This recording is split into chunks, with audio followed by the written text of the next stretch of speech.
We are back, Peanut Gallery. You already said in our last segment, let's talk about, oops, that was the wrong one, the NWA. Yes, so we obviously now know the network that NWA is going to be premiering Power on. Is it confirmed? Is it 100% confirmed? It is with the CW, yes. Okay. I don't know how wide the reach of this CW contract is going to be. But CW, of course, being one of those antenna channels, is a big deal, right? This is bigger than anything besides WWE because again, a lot you don't have to have a cable subscription to access this channel. I don't believe, or at least that's how it usually has been in the past. Right.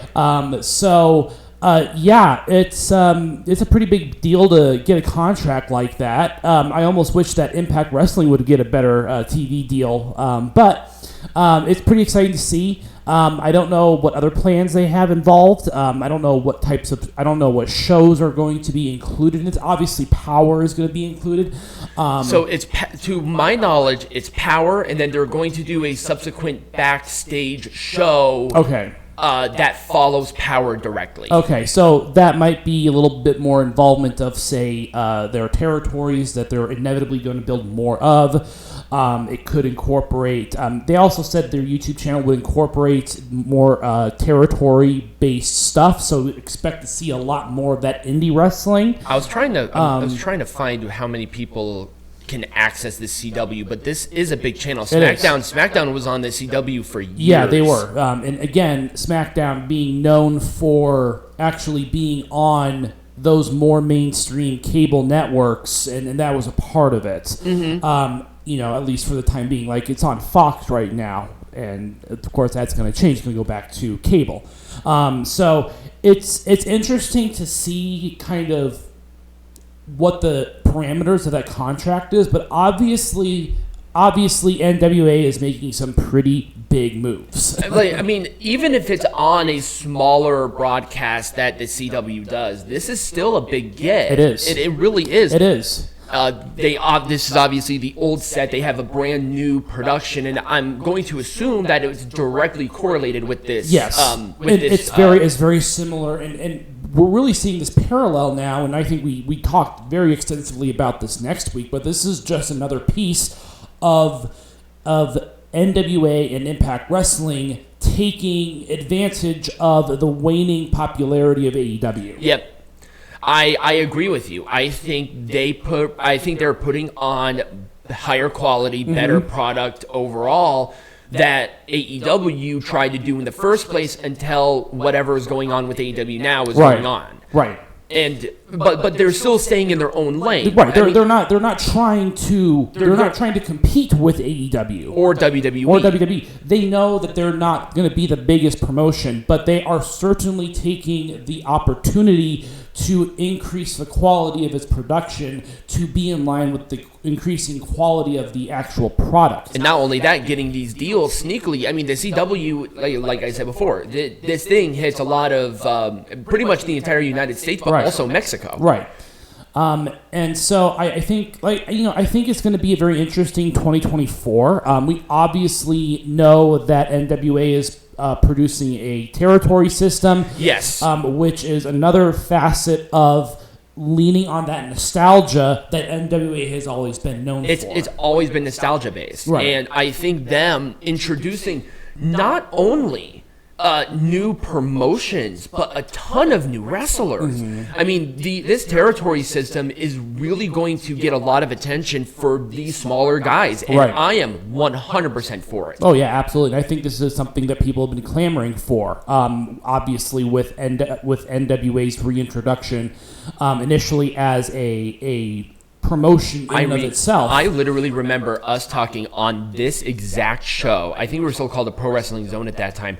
But they had 5 people signed to their roster list, and we're like, is NWA going down? Because I think NWA was one of the last American-based wrestling promotions to start doing shows again. Right. It took them forever to start doing shows during the pandemic era in 2020. Yeah. And we saw look that. At them now. And they totally rebuilt themselves. It's awesome. It's right. so great. It's kind of like Impact. It's like the cockroach. You just can never kill it. Yeah. But speaking of which, we are going to be talking about a little bit more about what happened at Bound for Glory in the next segment. But back to the NWA. I mean, don't sleep on this promotion. I don't know why people do. Like, they have good pay-per-views. I don't see anything necessarily negative that people write about Power. Right. It seems like they have a good structure in place because the thing is growing. Right. I think them signing with the CW is more of a testament on how Billy Corgan is doing this. Right. And people said, oh, he's not a wrestling promoter when he was with Impact Wrestling back in 2016? That's 2016, 2017, somewhere along those lines. But, I think that he has a little bit more power now. No pun intended. I mean, he literally is the owner of right. the brand. He owns the brand. Whereas when he was signed, when he was doing the thing with Impact, he wasn't actually a controlling... He thought he was. Right, he thought he was. And they're now... I think they're working with Impact, too. I'm not 100% sure on that front. I'm sure there's more of a cordial relationship between Impact and them. I haven't seen anything that indicates that. Where do you see that? I think there were some Impact guys that wrestled very briefly on Power a couple of months ago. Oh, really? Yeah. Anyways, but yeah, I just wanted to give a quick update to NWA. I mean... I don't see a whole lot of people even talking about this. I don't think you realize how big this is. Yeah, this is a big deal. This is a big deal. This is not a small channel like Access or it's not a cable channel like... Yeah, this is not a cable. This is nationally syndicated. Yeah, it is. This is a huge... I mean, this is pretty much them signing... Also, by the way, I think NBC Universal and Warner Brothers, I think both of them own stake in CW. Yeah. So... that's not; those aren't small people, Right. Even though they only own stake in it, this is still a big brand. This is still a big channel. Right. And did you see a timeline on when they will start debuting shows on the CW? I did not see that. I did not see any information with regards to that because this is very new. This just came out a couple days ago. Yes. So it's exciting to kind of see what's going on. As soon as I heard William Patrick Corgan talking about that, he's like, oh, we signed 2 TV deals. I'm like, oh, okay, that's cool. They're probably going to go to a small little channel where you can catch it on television. It's like, oh, it's on the CW. I'm like, whoa. Yeah. I was not expecting the CW. Yeah.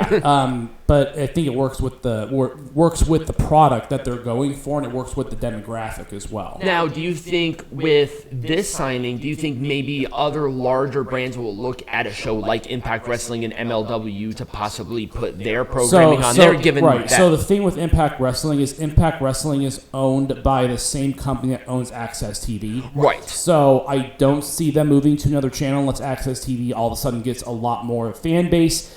MLW, I'm not 100% on that, just because I don't have enough information on the brand. Yeah, but I mean, between the brands, MLW is just kind of like that. Well, now it's almost like in the spot where NWA was, right. A couple of years ago. So. Right. Anyways, it'll be interesting to kind of see what the future holds for it, but... We'll keep you updated on when they debut on the CW. If I'm going to start covering it, obviously that's going to be something that I will know of, because right now they just put their shit on YouTube. Right. So anyways, when we come back, we got to cover the very last Impact pay-per-view Bound for Glory.